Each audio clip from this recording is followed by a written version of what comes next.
Hello, ladies and gentlemen, Cone Dodger here, and it's time for a monthly vlog thingamajig.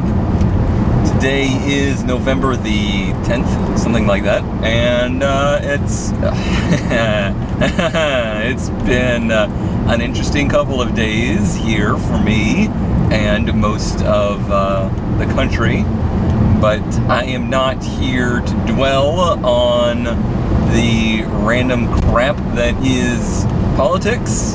We're here to talk about things that are going on in the world of the Cone Dodger, things I can actually have an effect on. Despite all that's going on, I am going to be continuing to go about my life as usual, and there's so much that I need to be working on myself for the sake of, improving my life. It's been kind of a theme in the past few vlogs here that I've expressed the desire to improve upon how I'm leading my life and just having success points and stuff like that. Dwelling on stuff that's happening across the world isn't going to help me do that, so I'm just moving on, business as usual for myself. And business as usual for myself includes stuff to do with YouTube, stuff to do with, some real life changes and things like that I'm trying to do. YouTube stuff's still going really well right now. We got new series that people are excited about.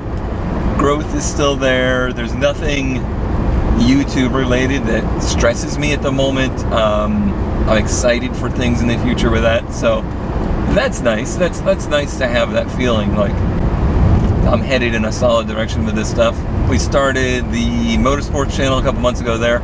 Still been a little lacking on content on that side, but I have plenty of ideas for it, and as opportunities arise, we can do stuff over there. One such opportunity is that obviously we've been working on the 240 for the better part of 2 years now, trying to get it ready for Autocross with the new setup.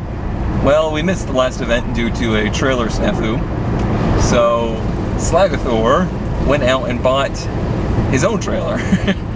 Slagathor is the owner of the Supra project car, and he has interest in doing some track stuff as well. Also, he seems to be the type that randomly on a whim buys random vehicles, so a trailer is pretty useful to him, and he's kind enough to tow the 240 to events, at least for the time being, while I think it needs it. Some people may say that it doesn't need it, but I'm still in the field of mind, is that even a saying, that it does need it. So we've been thrashing for mostly this week getting that trailer ready, because it was an old, rundown trailer. It wasn't in beautiful shape. So rather than have issues with it, we decided to go through and rebuild it, and involved in that some upgrades. So it was a tandem axle trailer with a dovetail, which is basically a car hauler, but it's a general purpose trailer. Doesn't have brakes, or it didn't have brakes on it, which was a concern for me. That's 5,000 pounds behind a 5,000 pound vehicle. To not have brakes on it is kind of risky. So we have installed brakes on it. We've installed new hubs and new tires. It will have basically a brand new trailer for when we need it. And we were really hurrying on it because we thought we were going to need it this weekend for another Autocross at Amelia to debut red. And we found out last night, as we were pulling through 12 hours of working on this thing, getting the deck done, grinding off pieces of metal, stuff that's been crappily welded on it and stuff like that. And I see a message that Autocross, not canceled, but the venue that we use had to, or basically said we can't use the venue because it's an airport and it's a private airport. Basically, they had some kind of private event to come up for planes. So they need to basically store planes, I guess, where we would typically be autocrossing. So that's out the window.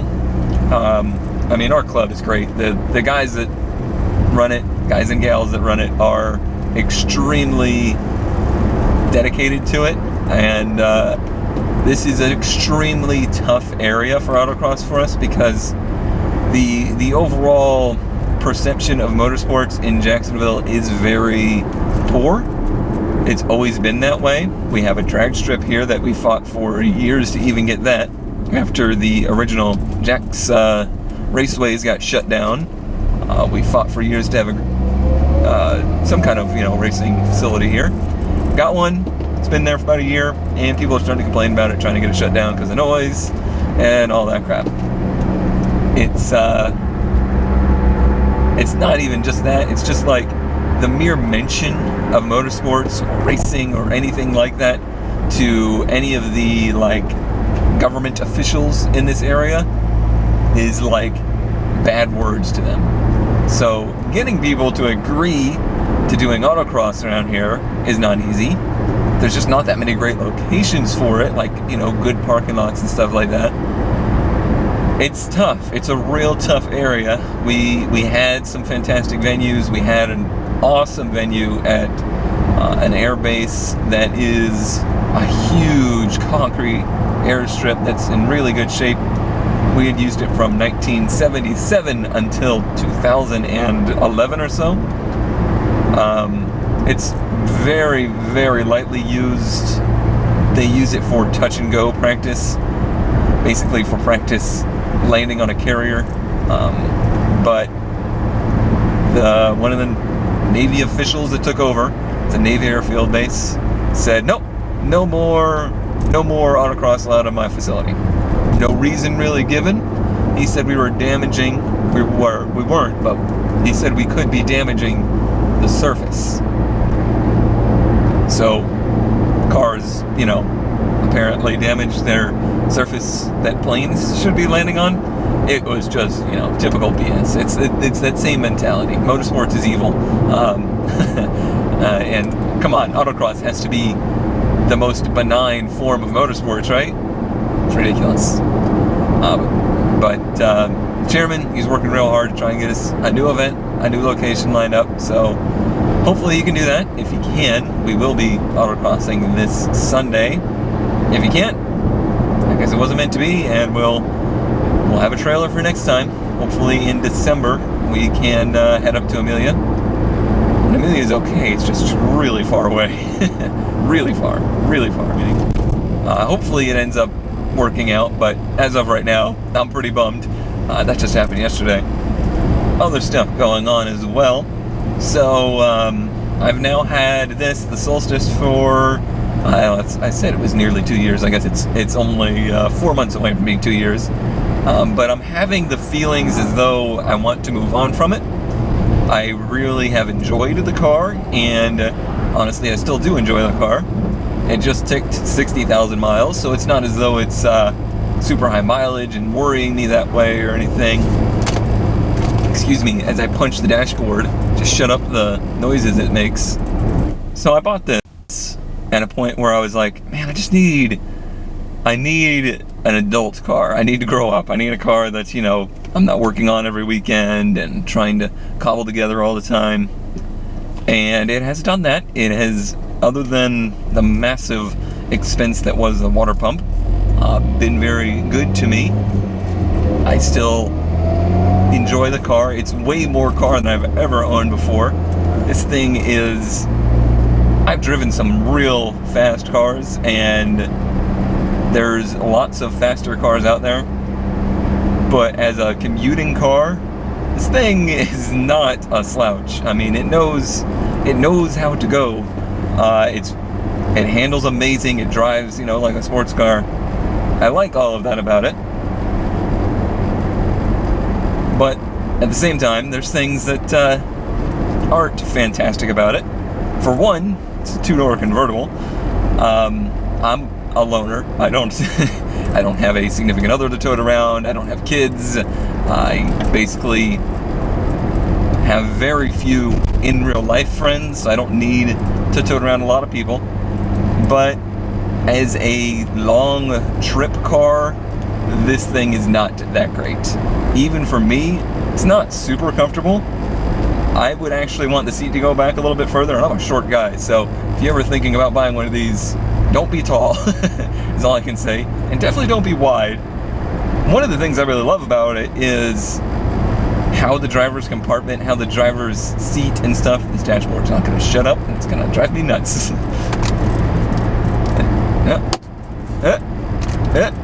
Whatever.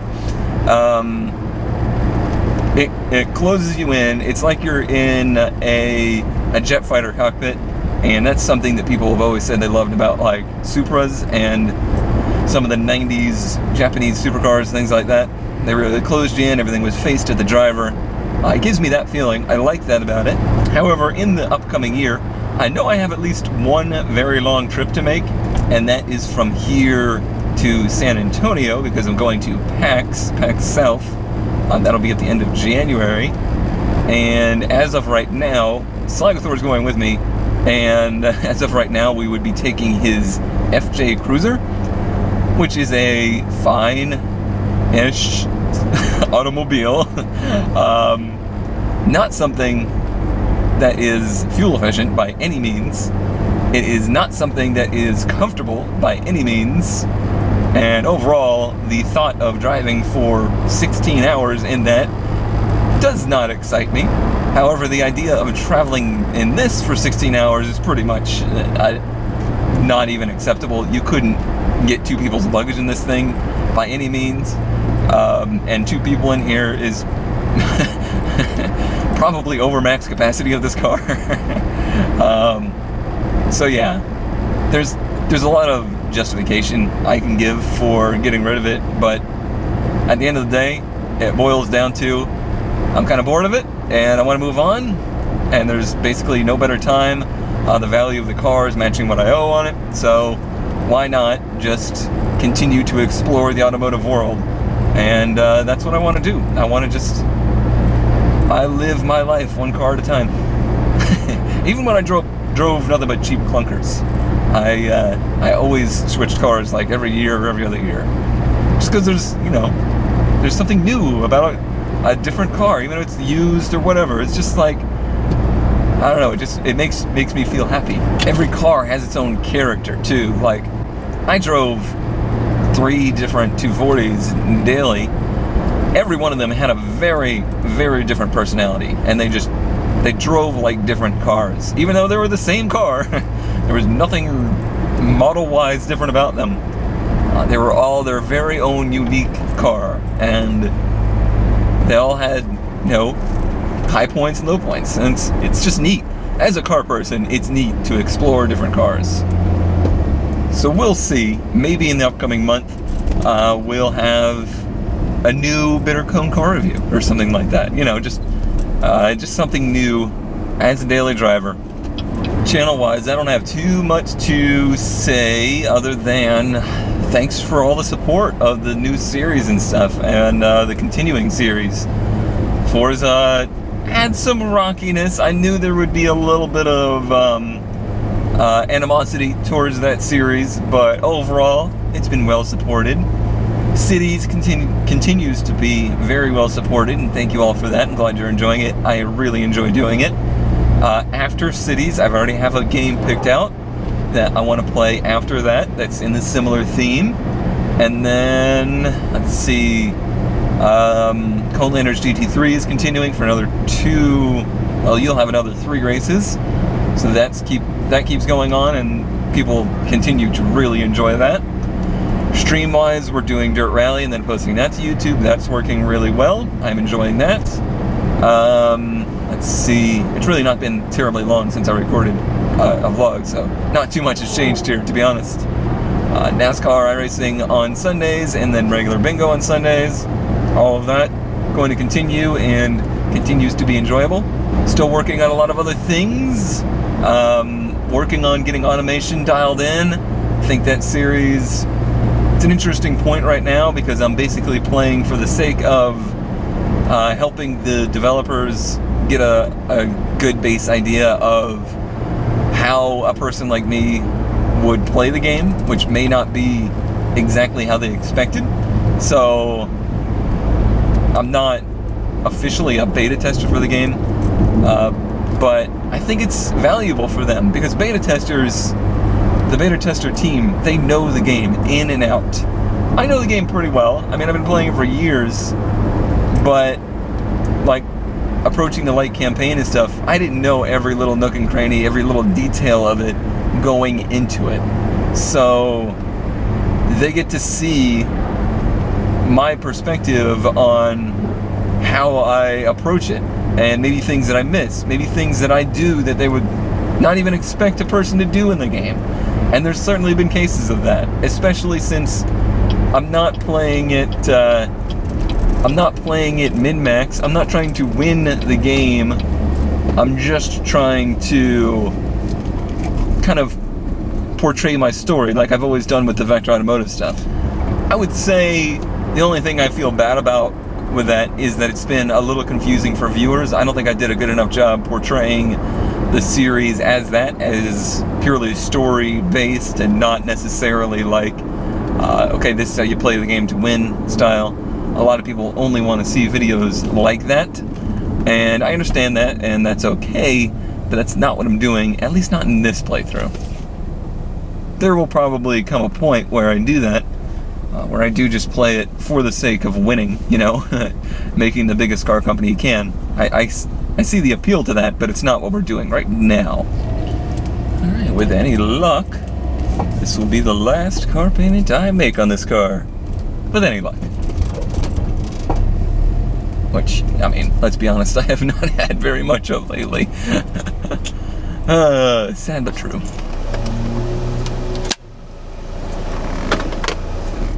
It's funny, I talk to the automation guys quite a bit. They live in New Zealand, and Caswell watched one of these vlogs and was like, what the heck is that thing that you went through? Apparently they don't have like drive-through banking in New Zealand or Australia, because he lived in Australia too. So he found this to be quite the thing that I do every month. I don't think many people still do this. Most people do like automatic payments or something. I never signed up for it because I don't bank at the bank that my car loan is through, and they want you to have an account, and blah, blah, blah, blah. I just said, screw it. Need to get out of the house every now and again anyway, right? The only other thing I really have to note about content is that I do want to get back to doing a little bit more collaborative stuff. I've been doing very much so solo videos of late. Been trying to get together with Kurt to do some Forza Horizon together in that derpy multiplayer environment. That should be good. I don't think he even knows just how derpy it is yet, but we will see. He will see and we will see.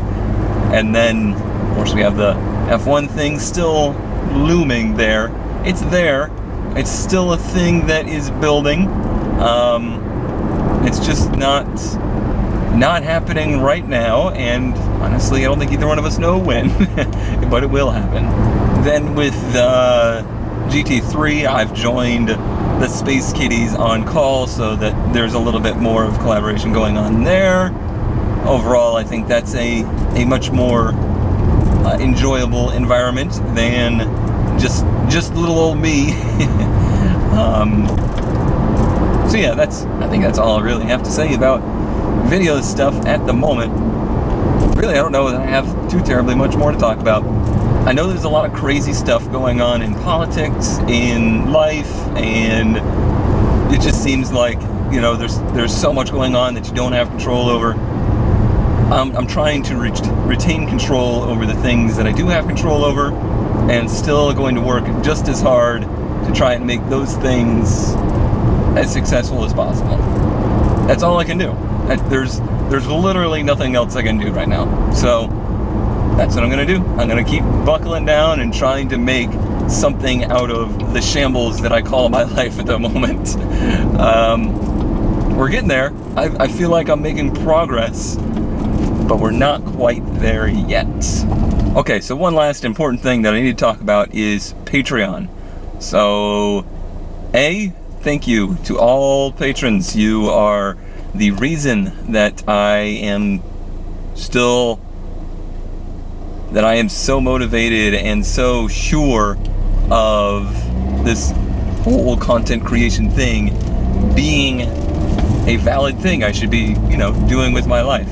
I've always enjoyed it, but for a long time there, I struggled to believe that I wasn't just, wasting away my years doing something that I either wasn't cut out for, or just wasn't gonna happen, wasn't something that was for me. But beyond all of that, and the greatness that is, there is the goals on Patreon that the goals to me are very tricky, and I think this is tricky for a lot of people, because it's what do you do? How do you make a goal that actually makes people feel thanked, I suppose. I've tried to make my goals like things I can do, things I can offer people that I wouldn't have otherwise been able to do. The drifting one was one that was like, here's something that I've never really felt confident to do, or felt I had a good reason to do it, and that is to try drifting. The drifting thing was something that I actually started to get real excited about it, and when we hit that milestone, I was like, yeah, this is gonna be fun. I'm gonna be able to take along you guys for the journey of me trying to drift for the first time. As many things have gone this year, that has not gone smoothly. There's a particular location here that happens to be at that drag strip we talked about earlier that does drifting, and they do it in a very low-key, amateur-friendly environment. That particular location has not had a drift event since about 3 months before we met that goal. I've talked to some people like, is it still a thing? You guys ever going to do it again? And every time they say, yeah, don't worry, there's going to be more drift events. And it hadn't happened yet. There's other drift events around, but they're not casual. It's set up to be the style of